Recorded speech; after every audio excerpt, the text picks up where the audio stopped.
No one is loyal forever, not to a king, not to a cause, not to the blood that binds them. In the great Game of Thrones, loyalty is a coin spent quickly, its shine dulled by the weight of ambition, fear, and desire. Petyr Baelish knew this truth before he ever set foot in the halls of power. He learned it as a boy, small and slight, standing in the shadow of lords who barely spared him a glance. He learned it in the sting of a blade, in the ache of a heart broken, not by love, but by the cruel clarity of the world. Westeros is a land of iron and fire, of oaths, sworn and broken, where the mighty clash and the meek are crushed beneath their boots. Yet it was not the swords of knights, nor the roars of dragons that shaped its fate. It was the whispers of men like Petyr Baelish, men who saw the game for what it was, a tapestry of lies woven with the threads of betrayal, where the softest steps leave the deepest marks. He was no hero, no villain in the songs of bards. He was a shadow, a flicker at the edge of vision, a name spoken in hushed tones by those who thought themselves his betters. Petyr Baelish, the low-born son of a minor lord, carried no great name, no ancient banner. His house was a speck on the map, his lands a footnote in the ledgers of greater men. But what he lacked in birth, he claimed in cunning. He understood, as few ever do, that power is not a birthright. It is not forged in steel or conjured by blood.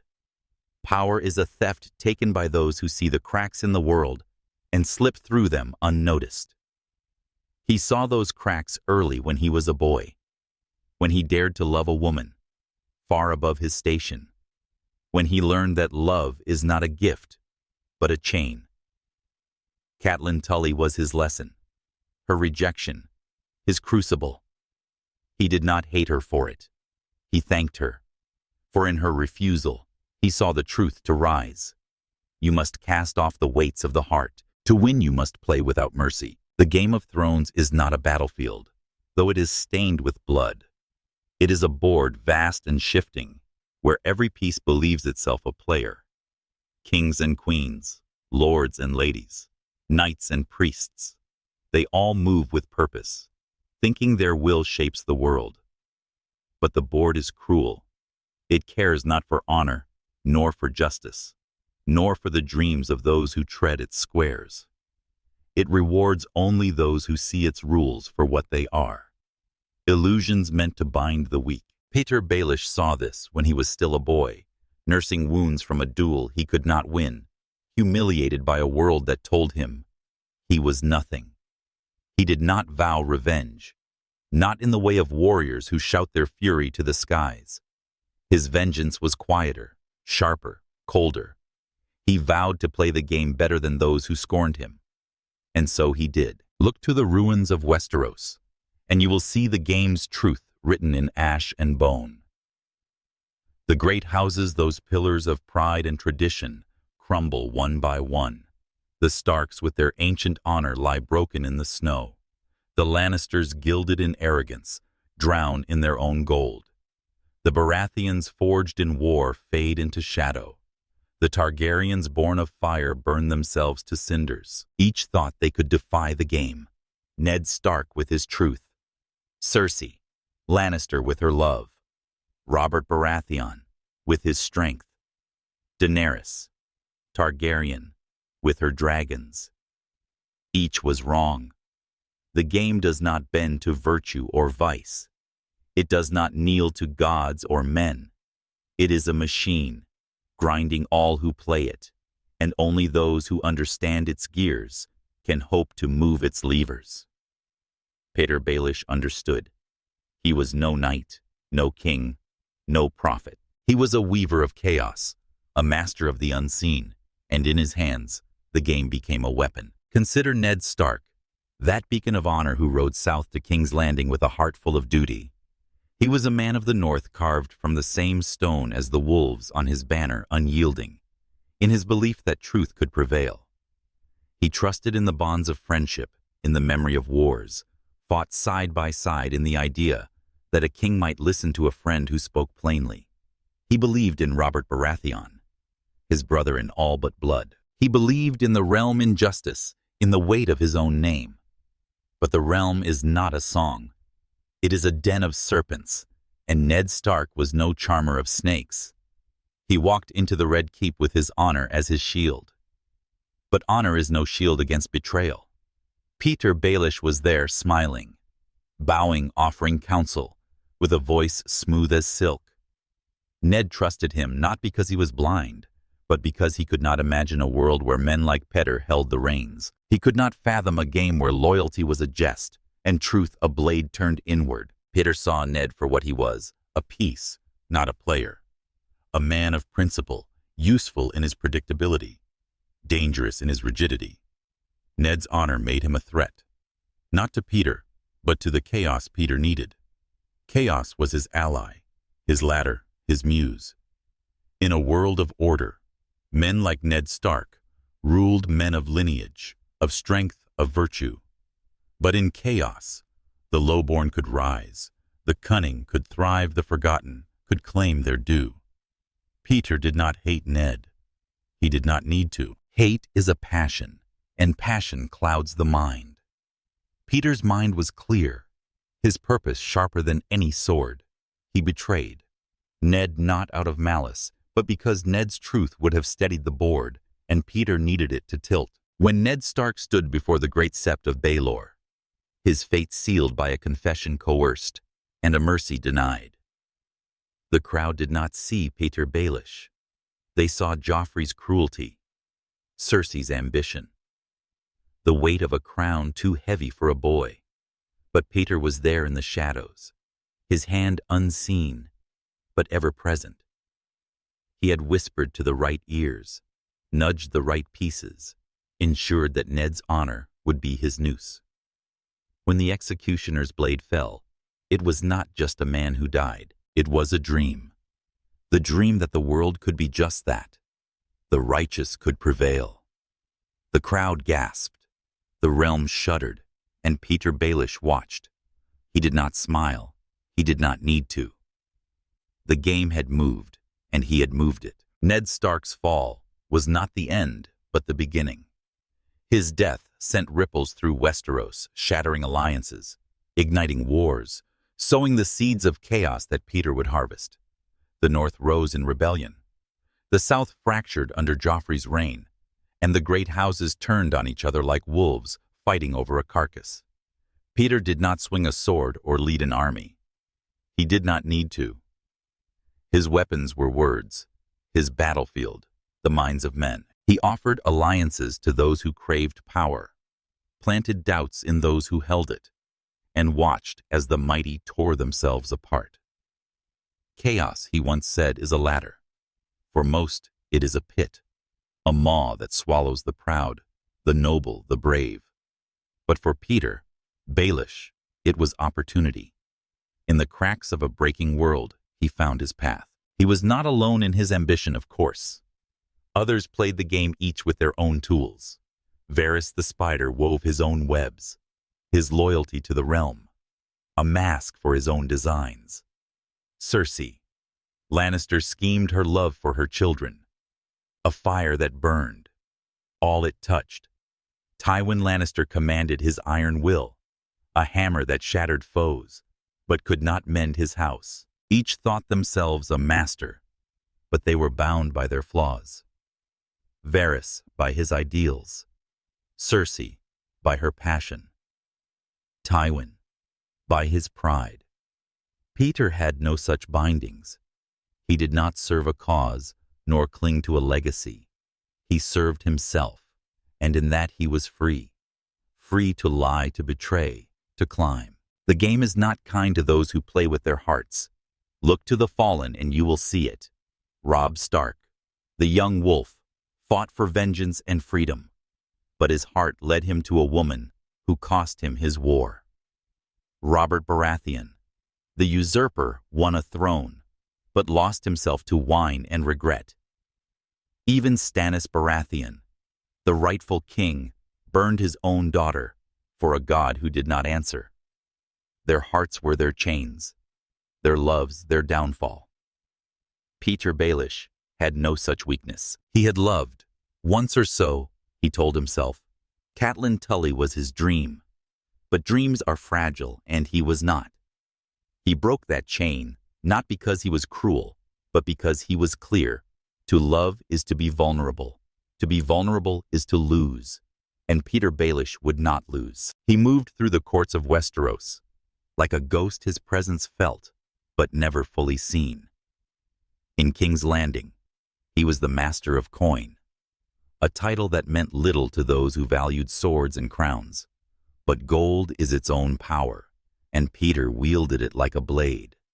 He bought loyalty, not with promises, but with debts. He traded secrets, not for trust, but for leverage. He built a network of spies, informants, and debtors, each a thread in his web. Lords and ladies, knights and merchants. They all danced to his tune, though they never heard the music.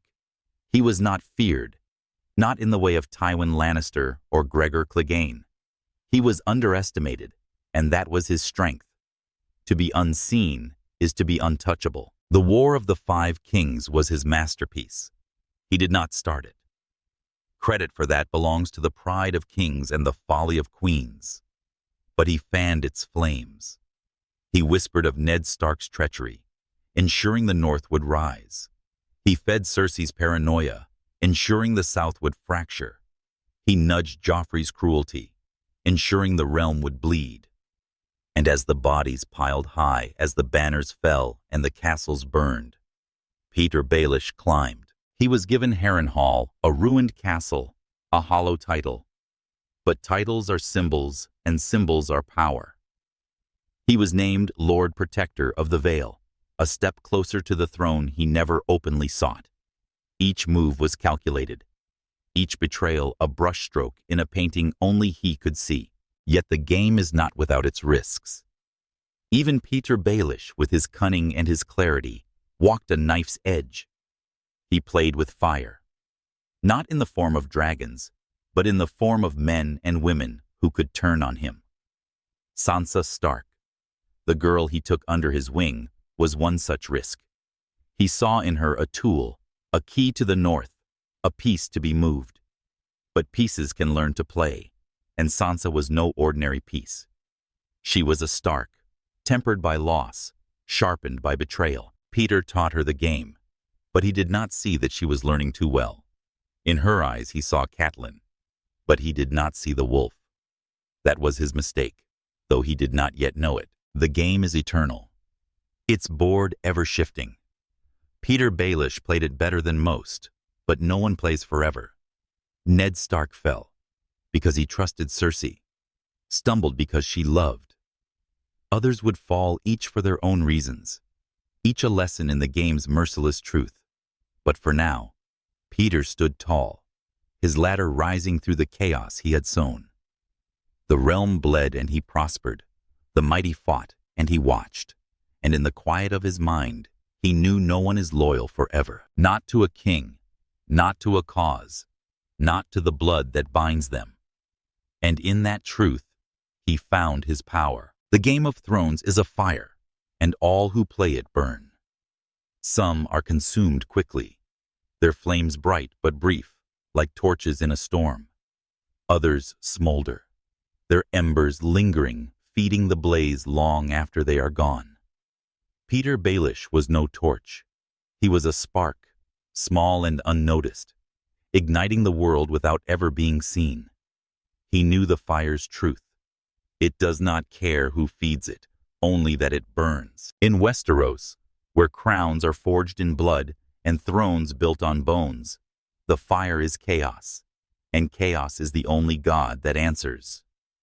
Petyr Baelish knelt to no God, but he served chaos faithfully, not out of devotion, but out of necessity.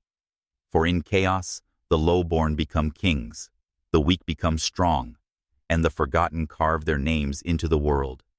He was chaos's disciple, its architect, its thief, stealing power from the ashes of those who thought themselves untouchable. Cersei Lannister was one such flame burning bright with love and fury, a lioness who believed her claws could hold the world. She was no fool, though many called her so. She saw the game, understood its stakes, and played it with a ferocity that shook the Red Keep.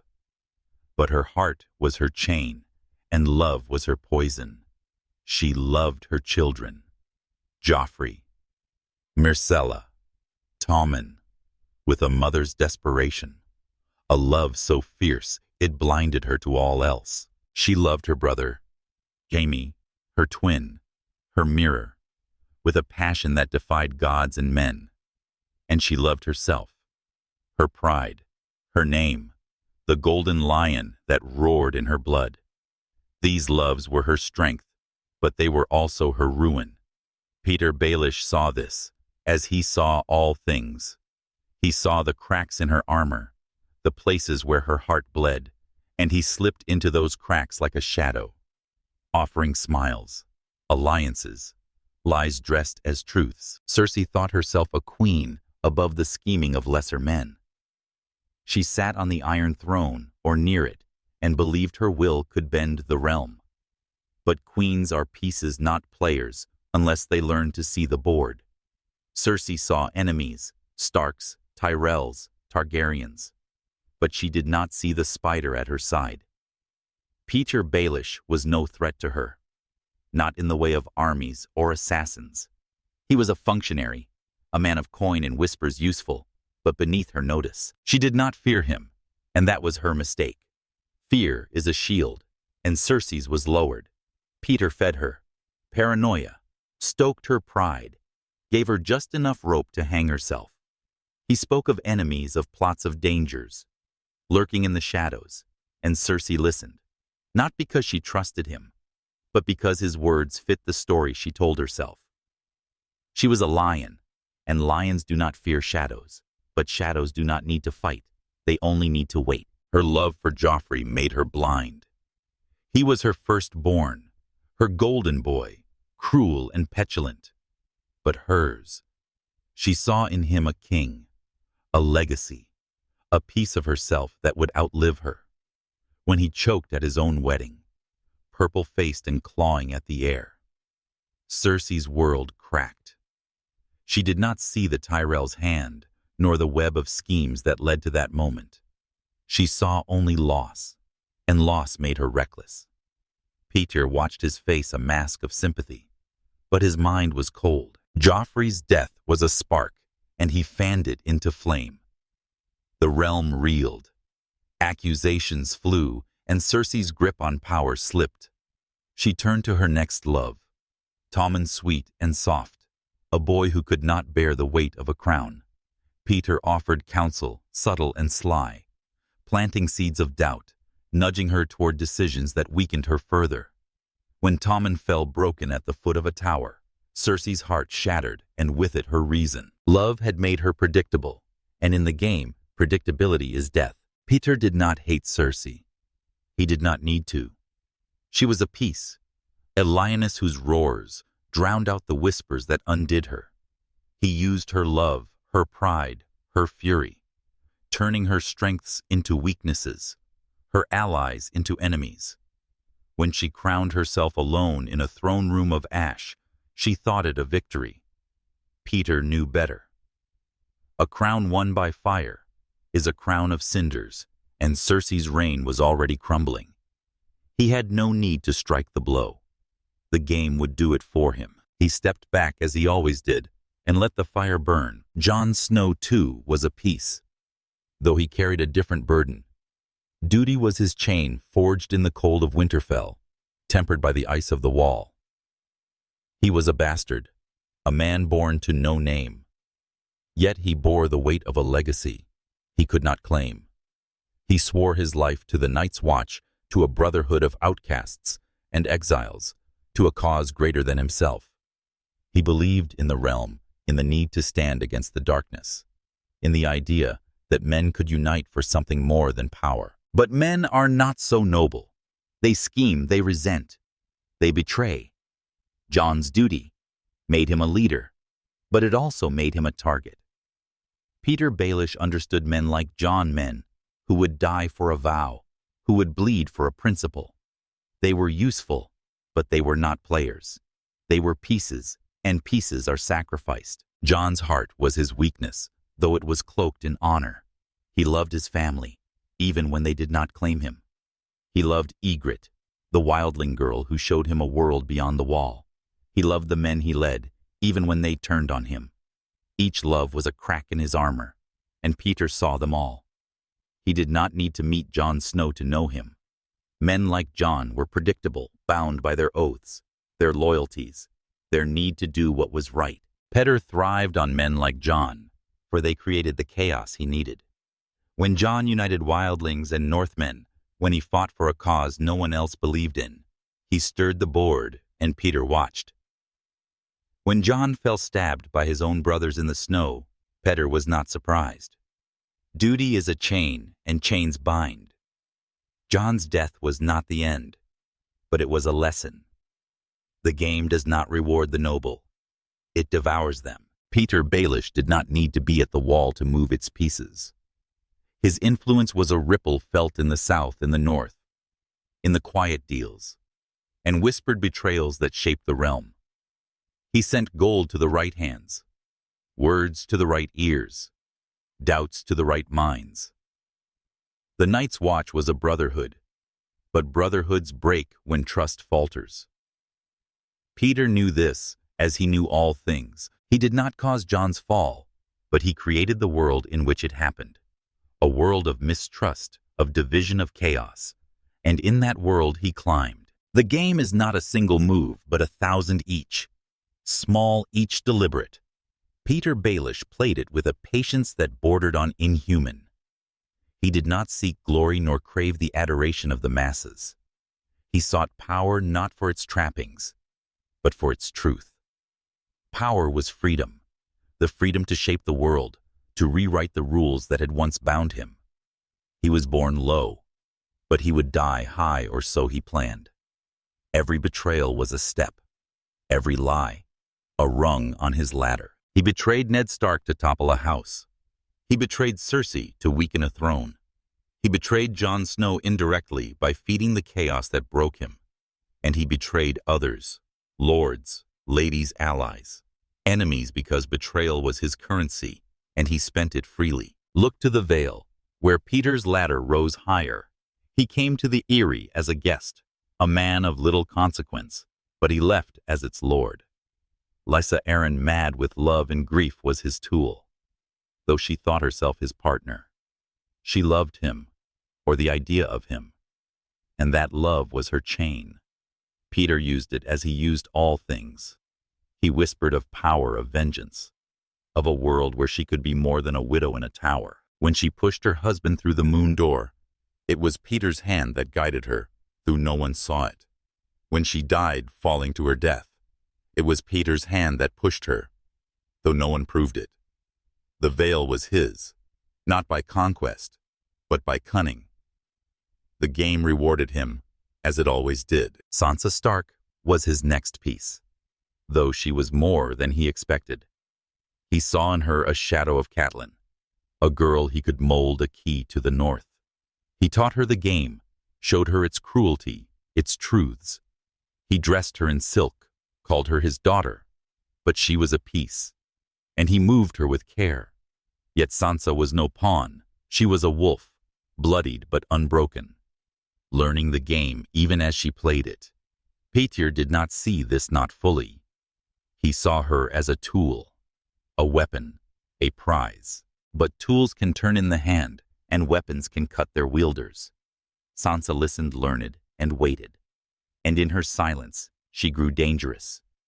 Petyr's mistake was not in using her, but in underestimating her. The game is not kind to those who misread its pieces. The fire of chaos burned on, and Petyr fed it. The War of the Five Kings was over, but the realm was far from healed. New players rose: Daenerys, Targaryen with her dragons, Euron Greyjoy with his fleets, the High Sparrow with his faith. Each thought themselves the master of the board, but Petyr knew better. The board has no master, only players, and players fall. He watched Daenerys from afar, her fire, a beacon that drew the ambitious and the desperate. He watched the north, where Sansa and Jon rebuilt what had been broken. He watched King's Landing, where Cersei's reign teetered on the edge of ruin, and he moved as he always did in the spaces between where no one looked. The game is not about winning, not in the way men think. It is about playing, about surviving. One more move, one more betrayal. Petyr Baelish played it better than most, but even he could not see every piece. Cersei's love, Jon's duty, Sansa's silence. They were all threads in the tapestry he wove, but threads can snag, and tapestries can unravel. The fire he fed was growing its flames, licking at his own ladder. He did not see it, not yet. He saw only the board, the pieces, the moves, and in that clarity, he found his power. But power is a shadow, and shadows shift. The game plays on, and no one is loyal forever. The Game of Thrones is a wheel, not a ladder, though Petyr Baelish would never admit it. He saw chaos as his path, betrayal as his rung. Each step a climb toward a throne he never named, but always coveted. Yet the wheel turns, crushing those who ride it, sparing none, not even the cleverest of players.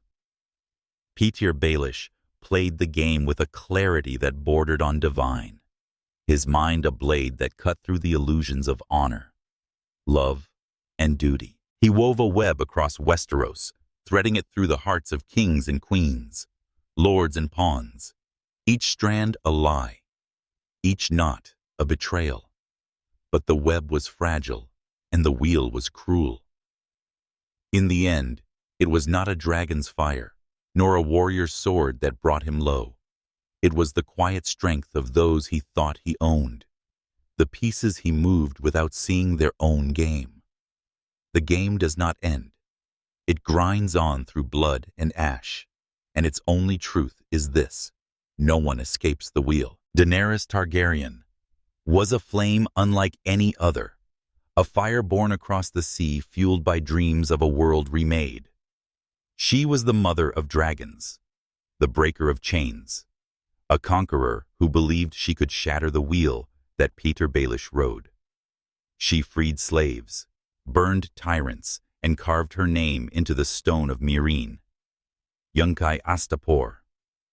Her dragons were her power, their roars a hymn to her destiny.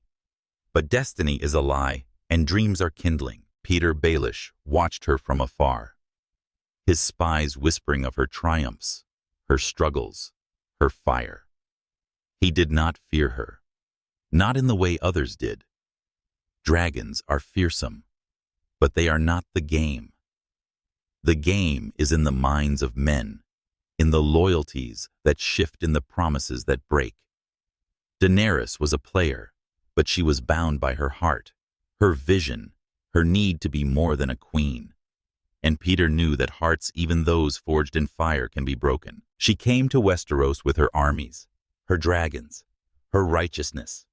She believed she could burn away the old world, the world of Starks and Lannisters, of Baelishes and Varys's, and build something new. But the old world does not burn so easily.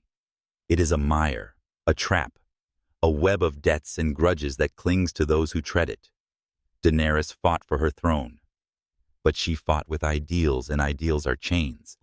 She loved her people, her cause, her dragons, and she loved Jon Snow, the man who carried her heart into the north.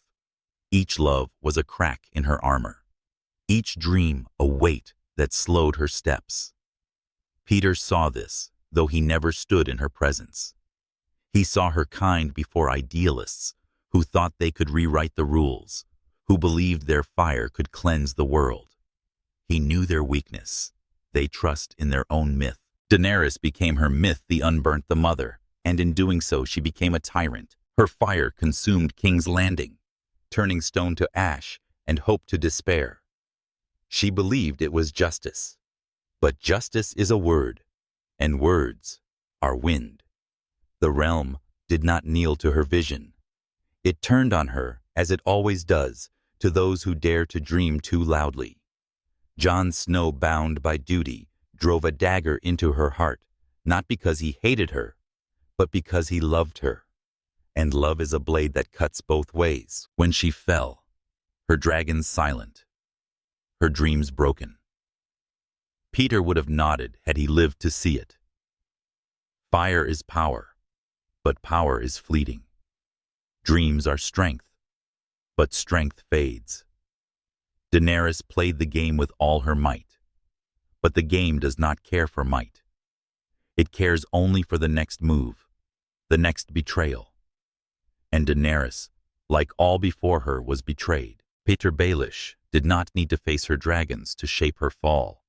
His influence was a shadow cast across the sea, felt in the whispers that reached her advisors and the doubts that crept into her alliances. He did not cause her ruin, but he created the world in which it happened, a world of mistrust, of fractured loyalties, of chaos. He fed the fire not with flame, but with the kindling of human nature. Men betray because they can, because they must, because the game demands it. Daenerys learned this too late, and her fire went out.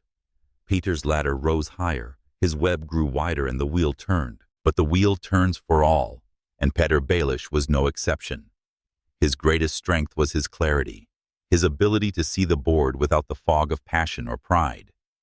Yet even he had a blind spot, a piece he misread, a thread he did not see. Sansa. Stark was that thread, the girl he thought he knew, the pawn he thought he controlled. He had taken her from King's Landing, dressed her in silk, taught her the game. He saw in her a shadow of Catelyn Tully, the love he had cast aside. And perhaps that was his mistake. He saw her as a tool, a key to the north, a piece to be moved. But Sansa was no tool. She was a wolf, bloodied by loss, sharpened by betrayal, forged in the crucible of a world that had tried to break her. Petyr taught her to see the game, to trust no one, to wield lies as a weapon, and she learned better than he ever expected. Sansa watched him, listened to him, played the role he gave her. She was the dutiful daughter, the grateful protégé, the girl who needed his guidance. But in her silence, she grew strong. She saw the web he wove, the lies he spun, the betrayals he orchestrated. She saw how he turned lords against each other, how he used her name to claim power, how he played the North against itself. And she waited as wolves wait, patient and cold. Petyr did not see the danger. Not fully. He saw her as his creation, a reflection of his own cunning. But Sansa was more than his shadow. She was a Stark, and Starks endure. They learn, they adapt, they survive. And when the time came, they strike. In the great hall of Winterfell, surrounded by lords and knights, Sansa turned the game on its master. She named his crimes not with fury, but with precision. She laid bare his betrayals. Ned Stark's death, the murder of Lysa, Aeryn, the schemes that tore the realm apart. Petyr stood, his smile faltering, his mind racing for a lie, a bargain, a way out. But there was none. The web he had woven was his prison, and Sansa held the blade. Arya Stark. Her sister was the executioner, her dagger swift and sure. When Petyr fell, his throat cut his blood, pooling on the cold stone. It was not just a man who died. It was a myth. The myth that cunning could conquer. All that betrayal could outrun the wheel. The lords of the North watched the realm shifted, and the game moved on. Petyr Baelish's fall was no accident, no stroke of fate. It was the game's inevitable truth. He played better than most, climbed higher than any low-born man had a right to. But the game does not reward players forever. It uses them, drains them, discards them. Ned Stark fell because he trusted Cersei, fell because she loved Jon Snow, fell because he served Daenerys, fell because she dreamed. Petyr fell because he underestimated, because he thought the board was his, because he forgot that pieces can learn to play. Sansa was his student, but she was also his judge, and in her judgment, the game revealed its cruelest lesson. No one is safe, not even the masters. What then is the revelation of Petyr Baelish's life and death? Is it that betrayal is the path to power, that trust is a fool's errand, that love and duty and dreams are chains to be broken? Perhaps. But look closer, and you will see a deeper truth, one that echoes through the halls of Winterfell, the ashes of King's Landing, the ruins of Meereen. The game is not about winning. It is about playing, about surviving. One more move, one more lie, one more betrayal. It is a dance of knives in the dark, a wheel that turns without mercy, grinding all who tread it. Petyr Baelish saw this more clearly than most. He knew that power is a theft, that loyalty is a lie, that the world is a board where every piece can turn on its player. He knew, and he played, and for a time he won. But the wheel does not stop. It turns through chaos, through order, through fire and ice. New players rise. Bran Stark, the three-eyed raven, who sees all but feels nothing. Arya Stark, the faceless killer who walks her own path. Tyrion Lannister, the last of his name, who clings to a world he cannot save. The North rebuilds, the South smolders, and across the sea, new fires kindle. The game continues, its pieces shifting, its betrayals unending. Petyr Baelish is gone, but his shadow lingers in the lies that still echo in the chaos he sowed in the ladder that others now climb. He was not the first to play, nor the last. He was a moment, a spark, a whisper in the wind. Listen, as the wind howls through the broken towers of Westeros. Listen as the ghosts of the fallen speak their truths. Ned Stark whispers of honor, a noose around his neck. Cersei mourns her love, a crown of ash upon her brow. Jon Snow carries his duty, a blade in his heart. Daenerys dreams of fire, her wings burn to cinders. And Petyr Baelish the Shadow, the Weaver, the betrayer, laughs softly, his voice fading into the dark. They all played the game, and they all lost. Because the game is not a story of triumph. It is a story of ruin, of wheels that turn and ladders that break, of players who rise only to fall. The revelation is not in the winning, for there is none. It is not in the losing, for all lose in time. It is in the playing, in the endless dance of ambition and betrayal, in the truth that no one is loyal forever, not to a king, not to a cause, not to the blood that binds them. Petyr Baelish saw this, and he made it his gospel. He climbed the ladder, wove the web, played the game until the wheel turned on him, and in his fall, he showed us the game's final truth. We are all players, and we are all doomed.